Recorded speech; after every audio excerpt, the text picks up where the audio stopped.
एक सिलेक्ट करणार सांगा बरं, कुणाला एक सिलेक्ट करणार? प्रॉब्लेम व्यवस्थित वाचा. The product of Pragati's age 2 years ago and 3 years hence is numerically is 84. Find her present age. आता मी काय करतो, प्रगतीचा प्रेझेंट एज एक सिलेक्ट करतो. लेट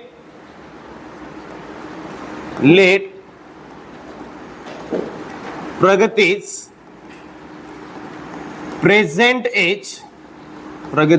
प्रेझेंट एज बी एक्स इयर्स. प्रगतीचं प्रेझेंट एज काय लेट केलं आपण? एक्स इयर्स लेट केलंय, बरोबर ना. आता प्रॉब्लेम मध्ये व्यवस्थित वाचा. काय सांगितलं या ठिकाणी? 2 years ago. काय म्हटलंय? 2 years ago म्हणजे आपल्याला मागे जायचंय 2 वर्षापूर्वी, बरोबर. मग मी इथं काय लिहिणार सांगा? 2 years ago. 2 years ago. प्रगतीचं एज काय मिळेल मला सांगा बरं? 2 वर्ष आपल्याला मागे जायचंय. Pragati's age is equals to present age काय आहे सांगा? प्रेझेंट एज आहे एक्स आणि 2 वर्ष आपल्याला मागे जायचंय. 2 वर्ष मागे जायचंय म्हणजे काय होईल? तो एक्स मायनस 2 होईल. समजतंय का? आणि पुढे काय सांगितलंय पहा? अँड 3 years म्हणजे आफ्टर 3 years. याचा अर्थ काय? After 3 years. मग मी इथे काय लिहितो पहा? After 3 years. After 3 years. प्रगतीचं एज काय मिळेल सांगा बरं?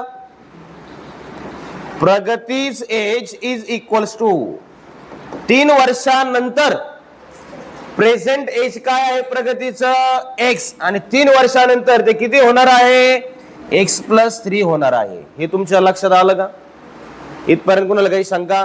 मी प्रगतीचा प्रेझेंट एज काय लेट केला? एक्स लेट केला, बरोबर. 2 वर्षापूर्वी प्रगतीचं एज किती असणार आहे? X minus 2. 3 वर्षानंतर म्हणजे आफ्टर 3 years प्रगतीचं एज काय असणार आहे? एक्स प्लस 3, बरोबर. आता प्रॉब्लेमची गिव्हन कंडिशन पहा. आता प्रॉब्लेमची गिव्हन कंडिशन पहा. According to given condition, according to given condition, प्रॉब्लेमची गिव्हन कंडिशन काय आहे पहा. हा काय सांगितलंय? प्रोडक्ट. काय घ्यायला सांगितलंय? प्रोडक्ट. प्रोडक्ट म्हणजे काय? मल्टिप्लिकेशन घ्यायचं आपल्याला. काय घ्यायचंय? मल्टिप्लिकेशन. कुणाकुणाचं मल्टिप्लिकेशन घेणार सांगा बरं? कुणाकुणाचं मल्टिप्लिकेशन घेणार? The product of Pragati's age 2 years ago. 2 years ago म्हणजे किती रे? 2 वर्षापूर्वी प्रगतीचं एज किती होतं? एक्स मायनस 2, बरोबर. आणखी कुणाचं प्रोडक्ट घेणार? After 3 years.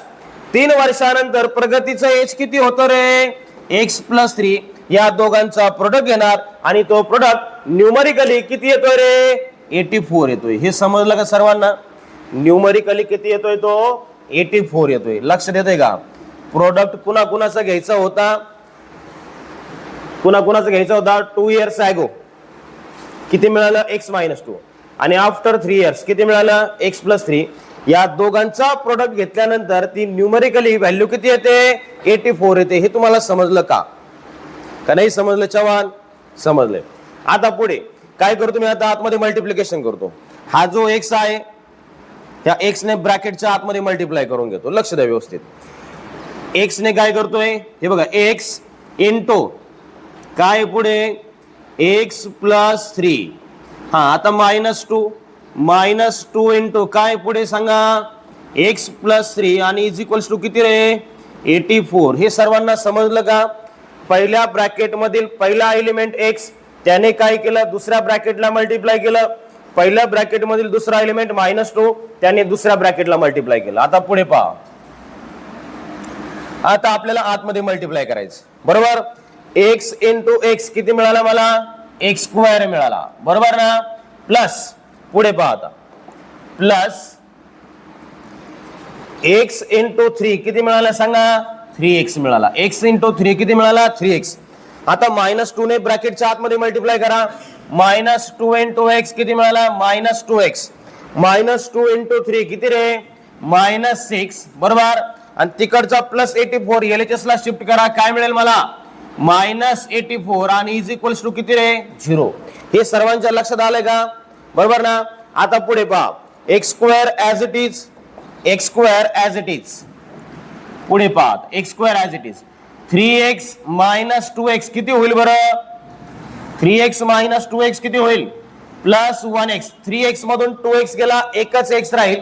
-6 - 84 किती मिळणार आहे मला? -90 आणि इज इक्वल्स टू काय रे 0. हे मिळालंय मला आता क्वाड्रॅटिक इक्वेशन. काय मिळालंय मला? Quadratic equation. आता या क्वाड्रॅटिक इक्वेशनला आपण याचे रूट्स फाइंड करायचे. कोणत्या कोणत्या मेथडने करू शकतो बरं? पहिली मेथड आहे फॅक्टरायझेशन मेथड, दुसरी आहे कम्प्लिटिंग स्क्वेअर मेथड, तिसरी आहे फॉर्म्युला मेथड. तुम्हाला कोणती सोपी वाटते सांगा? फॅक्टरायझेशन. जी सोपी वाटते त्या मेथडने करा. आलं का लक्षात? इथून पुढे तुम्हाला जी मेथड सोपी वाटते त्या मेथडने सॉल्व्ह केलं तरी चालेल. चला आता फॅक्टरायझेशन मेथड. x² चा कोएफिशियंट किती सांगा? 1.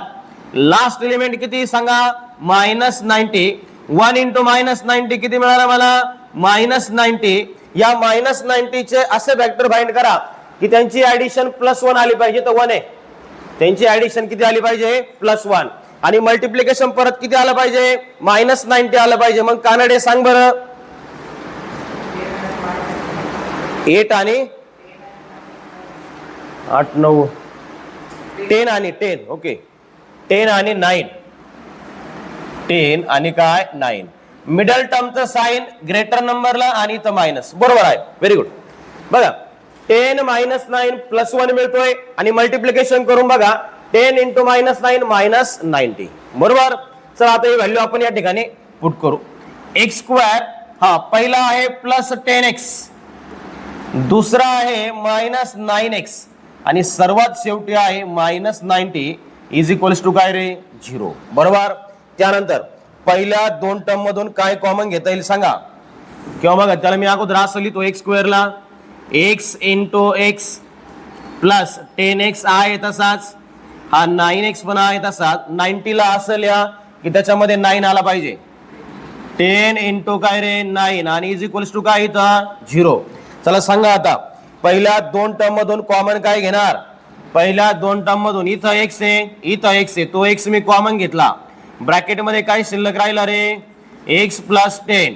इथं 9 आहे, इथं 9 आहे, तो 9 कॉमन घेतला. त्याचबरोबर मला हे मायनस साइन पण कॉमन घ्यायचंय. बरोबर ना. मी मायनस साइन कॉमन घेतलं, काय शिल्लक राहिला सांगा? मायनस साइन कॉमन घेतल्यामुळे काय होतं? जो निगेटिव्ह आहे तो पॉझिटिव्ह होतो. मग दोघंही निगेटिव्ह आहे, दोघंही काय होणार आहे? पॉझिटिव्ह होणार आहे. म्हणजेच मला काय मिळेल इथं x + 10 आणि इज इक्वल्स टू काय रे 0. बरोबर. परत कॉमन काय घेणार सांगा? x + 10 कॉमन घेतला आणि ब्रॅकेट मध्ये काय शिल्लक राहिला रे? x - 9 is equals to 0. दोन्ही फॅक्टर आता मी 0 बरोबर इक्वेट करतो. पहिला आहे x + 10 इज इक्वल्स टू 0 आणि दुसरा आहे x - 9 is equals to 0. +10 RHS ला शिफ्ट केला, -10 -9 RHS ला शिफ्ट केला, +9. आता बघा आपण हे एज फाइंड केलंय, प्रेझेंट एज. एज निगेटिव्ह असतं का? एज निगेटिव्ह असतं का? म्हणजे ही व्हॅल्यू काय असणार आहे? अनएक्सेप्टेबल. म्हणजे प्रगतीचं जे प्रेझेंट एज आहे ते किती आहे सांगा? 9 इयर. देअरफॉर प्रगतीच प्रेझेंट एज बी 9 इयर्स. चला करा राईट व्यवस्थित.